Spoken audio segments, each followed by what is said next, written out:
नमस्कार. आपण बघू शकता नाशिकमध्ये कालच सर्व साधूंच्या 13 आखाड्यांच्या साधूंची बैठक संपन्न झाली। या बैठकीनंतर शाही स्नानाचा असेल, नामकरण असेल, तसेच कुशावर्तावरती स्नानाचा प्रश्न उपस्थित होतो। त्या ठिकाणी जागा कमी असल्याने त्या ठिकाणी जागेचा प्रश्न असेल, त्याच पार्श्वभूमीवर आज मुख्यमंत्री यांची कुंभमेळ्याच्या पार्श्वभूमीवर नाशिक जिल्हा अधिकारी कार्यालय येथे बैठक संपन्न झाली।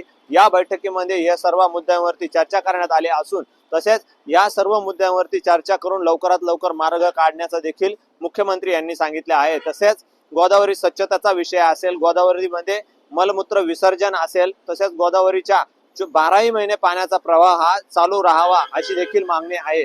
तसेच या शाही स्नानाचे नामकरण असेल, तसेच कुशावर्ताच्या ठिकाणी जो काही मुद्दा तो साधूंच्या वतीने ही स्पष्ट भूमिका मांडण्यात आली। तसेच साधूंच्या काही साधूंचा या गोष्टीला विरोध देखील बघावयास मिळाला। यावेळेस सर्व साधूंना आपल्या भारतीय संस्कृतीप्रमाणे आमरस असेल, तसेच पुरणपोळी असेल, कुरडई आणि सार या सर्व जेवण देण्यात आलं।